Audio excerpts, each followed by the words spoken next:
Estamos começando mais um programa Luz e Vida, aqui pela 103,3 Rádio Top Minas FM, de Juiz de Fora, e também no www.topminas103.com.br. Você que está aí ouvindo o nosso programa e também pelo Facebook e pelo YouTube, cumprimentamos você aí com a boa noite, porque nós vamos falar mais um pouco daquilo que Deus mandou falar para você nesta segunda-feira. A criação e a ira de Deus. Então vamos lá, porque todos nós sabemos que Deus criou os céus e a terra e tudo que nele há. Todos nós conhecemos a história da criação. É uma história tão fantástica, tão maravilhosa e tão simples, que a lembramos desde a nossa mocidade e agora também a contamos para os nossos filhos. Até mesmo as pessoas que nunca leram a Bíblia são responsáveis de reconhecer que Deus existe, pois Ele se manifestou em sua obra criadora.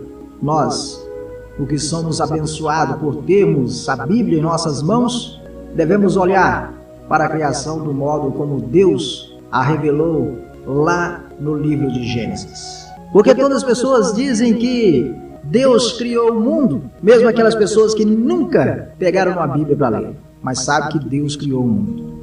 Outras pessoas dizem que o mundo foi formado por causa da explosão chamada Big Bang. Aí eu sempre digo assim, pode ter sido, mas com a permissão de Deus, a criação de Deus pode ter sido dessa forma, que Deus criou o mundo, criou a terra, criou o céu, criou o mar e tudo que nele há. Se foi uma explosão ou não, eu não quero nem saber, mas só sei que Deus criou. Essa é a minha opinião. Eu acredito na Bíblia, porque a Bíblia diz que Deus criou o mundo em 6 dias e no 7º dia Ele descansou. Então Deus trabalhou para criar o mundo. Não foi simplesmente a batida dos planetas que criou partículas e assim formou o planeta Terra, outros planetas e outros e outros e outros.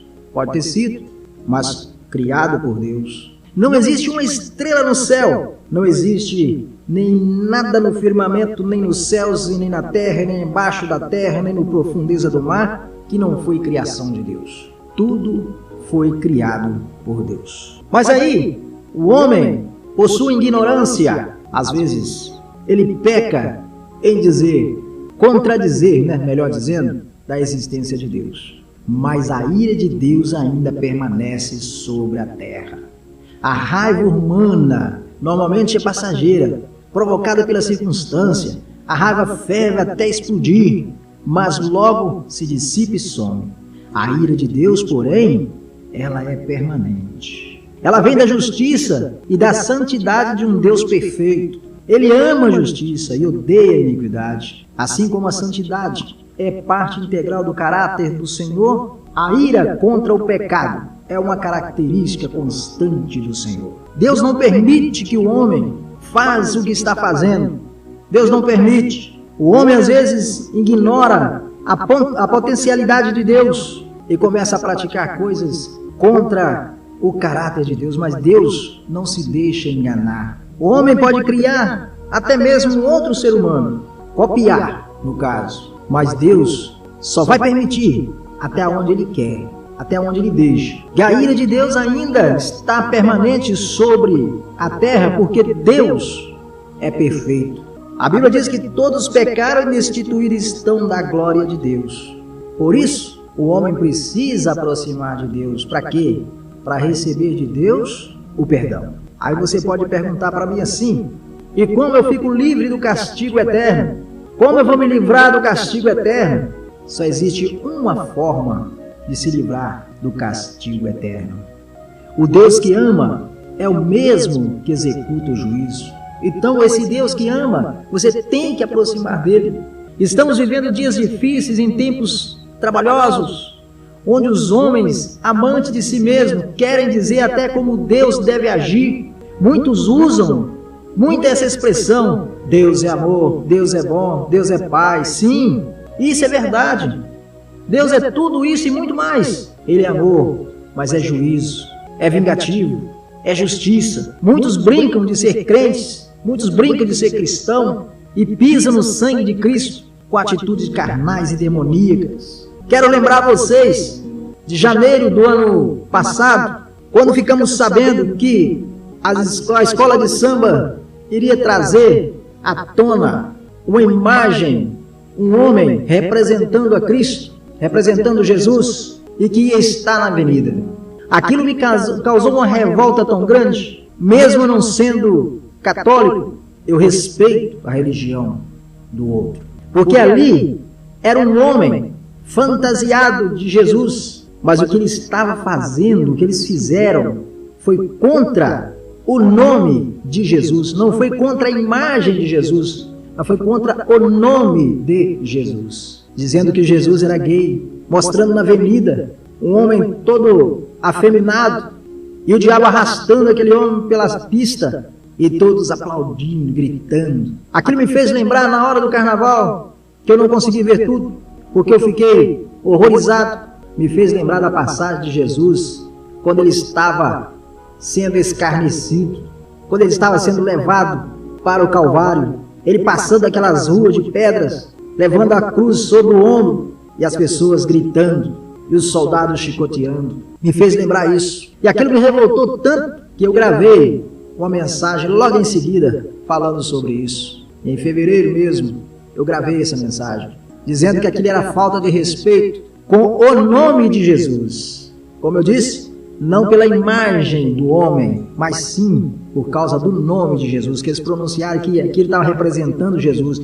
De maneira alguma. Eu que sou uma pessoa contra até mesmo a peça teatrais dentro da igreja, onde se diz, se veste de Jesus. Eu sou contra isso.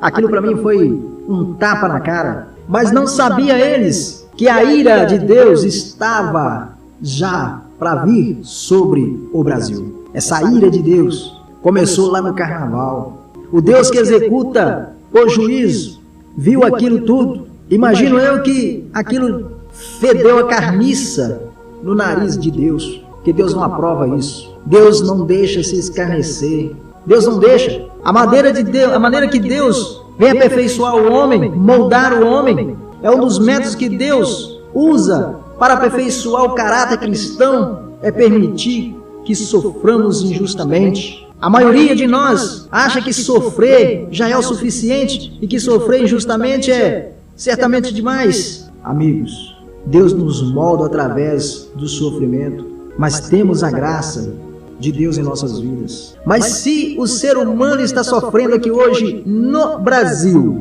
e várias pessoas de outros países que vieram assistir aquela infâmia levaram para os seus países a ira de Deus, porque levaram para os seus países a ira de Deus. E Deus, olhando para a terra, viu aquela bagunça, sendo o nome do seu filho sendo escarnecido novamente depois de mais de 2000 anos, vendo seu filho sendo representado por um homem e sendo açoitado em plena avenida, e todos gritando e batendo palma, achando bonito. Agora segura, bate no peito agora e coloca, fala o que você fez. O homem acha que pode enganar a Deus, mas Deus não se deixa enganar. Deus não se deixa enganar. Ele nos molda, Ele nos aperfeiçoa, Ele nos dá acabamento. Quando Deus diz, conte as estrelas, Ele levou para fora e repetiu a ordem. Olha, agora para os céus, conta as estrelas. E se puderes contar as estrelas aqui significa reacender sonhos, assoprar novamente a cinza, se você apresentar a Ele em oração as suas frustrações, as suas feridas, as suas limitações, suas quedas. Saiba que Cristo pode trocar todas elas por sonhos e novas visões. Olha para o céu à noite e conta as estrelas. Olha para o céu à noite e conta as estrelas. Veja nas estrelas o quanto Deus é poderoso, quantas estrelas estão penduradas no espaço e não caem aqui na terra para destruir a terra. Porque Deus é bom, que a sua misericórdia dura para sempre. Então conheça isso. Deus está presente. Feliz é o homem que vê Deus envolvido em tudo de bom ou de mal que acontece. Nós dizemos que Deus é o nosso refúgio e fortaleza e se faz bem presente na hora da angústia. Dizem-nos também que o Senhor dos Exércitos é o nosso refúgio. Ele tem o controle de tudo que acontece neste mundo. Deus é o nosso refúgio. Deus está presente em todo lugar. Por isso não adianta você esconder. Se você entrar debaixo da sua cama, Ele vai atrás. Se você entrar debaixo de uma ponte, Ele vai atrás. Se você entrar debaixo de uma árvore, Ele está atrás. Entrar debaixo de uma pedra, Ele vai atrás. Se você esconder de tudo e quanto é forma, Deus está te vendo, porque Ele é onisciente, onipresente, onipotente. E tem uma coisa, Deus não esquece dos nossos sonhos, dos nossos pedidos. Os dias de tribulações são de forma muito desagradável, mas eles são permitidos porque Deus, para nós, é um conhecimento de pessoas, para que sejamos cristãos. Deus dá isso tudo para a gente crescer como cristão. No tempo da angústia, é tempo de conversar com o nosso travesseiro, de contar as estrelas dos céus, de perguntar ao Senhor por quê? Cadê meus sonhos? Cadê minhas visões? Nosso cotidiano todo dia muda. Muitas vezes nos faz perder o foco. E os espinhos das preocupações dessa vida sufocam. Deus não se esquece de nossos sonhos, nem do seu propósito para a nossa vida. Se você estiver passando pelo vale da sombra da morte, não se desespere, nem se atemorize, porque Deus, Ele está contigo. Nós sabemos que os atributos de Deus, o que é atributo? É aquilo que nós entregamos para Deus, é aquilo que nós falamos que Deus é santo, é o atributo de Deus.